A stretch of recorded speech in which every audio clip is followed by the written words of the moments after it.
நான் இங்கே யூஸ் பண்ணியிருக்கிற கல்ச்சட்டி உட்பட இன்னும் ட்ரெடிஷ்னலான ட்ரெண்டியான கல்ச்சட்டியை ஹோல்சேல் விலையில் வாங்கணுன்னா இந்த நம்பரை காண்டாக்ட் பண்ணுங்கள். Welcome to everyday cooking. இன்றைக்கி நம்ம சூப்பரான சிம்பிளான மிக்ஸ்டு வெஜிடபிள் கறி கல்ச்சட்டியில் செய்ய போகிறோம். இந்த கல்ச்சட்டி மட்டும் இருந்தால் போதும், நான்ஸ்டிக் பாத்திரத்துக்கான தேவையே அங்கே இருக்காது. இப்போ ரெசிபிக்கு வரலாம். கொஞ்சமாக எண்ணெய் பாத்திரத்தில் விடுங்க. எண்ணெய் காஞ்சதும் ஒரு வெங்காயத்தை குட்டி குட்டியாக நறுக்கி சேர்த்து நல்லா வதக்க ஆரம்பிங்க. நான் இங்கே வாங்கியிருக்கிறது ப்ரீ சீசன்ட் கல்ச்சட்டி. இதை பெருசாக பழக்கணும்னு அவசியம் இல்லை. பட் கல்ச்சட்டியை எப்படி பழக்கணும் அப்படிங்கிறது வீடியோட லாஸ்ட்டில் இருக்குது.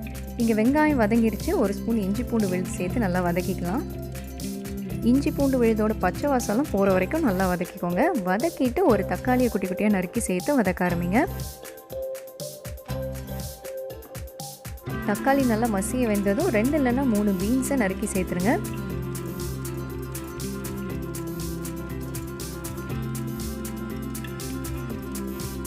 இதில் 1/2 டீஸ்பூன் மஞ்சள் தூள், 1/2 டீஸ்பூன் மிளகாய் தூள் சேர்த்துக்கலாம். ஒரு 2 நிமிஷம் அதை நல்லா வதக்கிக்கலாம். அடுத்ததாக நறுக்கின கேரட், சுடுதண்ணியில் ஊற வச்சு எடுத்த சோயா சங்க்ஸ், கொஞ்சமாக காலிஃப்ளவர், நறுக்கின கொடமிளகா கொஞ்சம், இதோட ஒரு பச்சை மிளகாய், இதெல்லாம் நல்லா வதக்கிட்டு கொஞ்சமாக தண்ணி ஊற்றி காய்கறிகள் எல்லாம் வேக விட்டுடலாம்.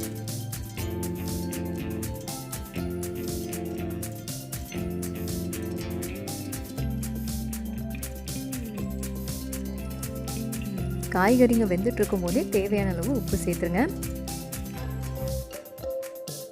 காய்கறிகளோட குட்டி குட்டியாக நறுக்குன பன்னீரும் சேர்த்துருங்க. செம்ம டேஸ்டாக இருக்கும்.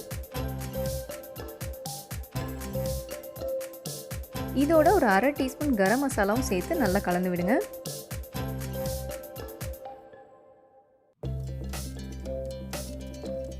காய்கறிகள் எல்லாம் ஓரளவுக்கு வெந்தாச்சு. இப்போ 1 கப் தேங்காய் பால் சேர்த்துக்கலாம்.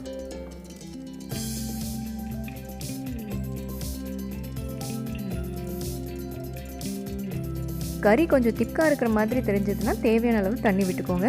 இப்போ இதை மூடி போட்டு வேக விடலாம். இதோட ஒரு 1 டீஸ்பூன் மல்லித்தூளை சேர்த்து நல்லா ஒரு 3-4 நிமிஷம் கொதிக்க விடுங்க. ஃபைனலாக நறுக்கின கொத்தமல்லி இலையை தூவி ஃபினிஷ் பண்ணிடுங்க. ஸோ இதோ நம்மளோட மிக்ஸ்டு வெஜிடபிள் கறி இங்கே சூப்பராக ரெடி ஆகிடுச்சு. அடுத்ததாக நம்ம சீசனிங் பற்றி பார்க்கலாம். நான் ஏற்கனவே சொன்ன மாதிரி என் பாத்திரம் எல்லாமே ப்ரீ சீசன். இருந்தாலும் நான் ஒரு நாள் மட்டும் எண்ணெய் தேய்ச்சி இது ஊற வைக்க போகிறேன். நான் இங்கே தேங்காய் எண்ணெயில் மஞ்சத்தூள் சேர்த்து கலந்து விட்டுருக்கேன். இதை பாத்திரம் ஃபுல்லாக நல்லா பூசிடலாம். தேங்காய் எண்ணெய் தான் யூஸ் பண்ணணும்னு கிடையாது. எந்த எடிபிள் ஆயில்னாலும் நீங்கள் யூஸ் பண்ணிக்கலாம். இந்த மாதிரி எண்ணெய் நல்லா தடவிட்டு ஒரு நாள் ஃபுல்லாக விட்டுறணும். அடுத்த நாள் நம்ம பாத்திரத்தை எடுத்து ஒரு துணி வச்சு எண்ணெயெல்லாம் தொடச்சிடணும். நீங்கள் சீசனிங் பண்ணாத கல்ச்சட்டி, அதாவது வெள்ளையாக வரும் பார்த்தீங்களா, அந்த கல்ச்சட்டி வச்சுருந்தீங்கன்னா இதே ப்ராசஸை ஒரு 5 நாள் ரிப்பீட் பண்ணுங்கள். ப்ரீ சீசன் பண்ணாத கல்ச்சட்டியாக இருந்தால் 5 நாள் இந்த மாதிரி ஊற வச்சதுக்கப்புறம் அரிசி கழுவின தண்ணியை ஒரு 2-3 நாள் ஊற்றி வைங்க.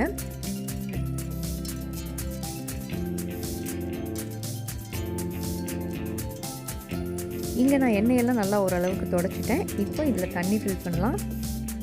ப்ரீ சீசன்டு சட்டியோ இல்லை நீங்கள் சீசனிங் பண்ண சட்டியோ ஃபஸ்ட்டு ஸ்ட்ரெயிட்டாக நீங்கள் சமைக்க முடியாது. இந்த மாதிரி பண்ணிக்கோங்க. இப்போ தண்ணி ஊற்றியாச்சு. இதில் கொஞ்சமாக மஞ்சள் தூள், உப்பு, சின்ன துண்டு புளி, இதோட 2 காஞ்ச மிளகாவும் சேர்த்துக்கோங்க.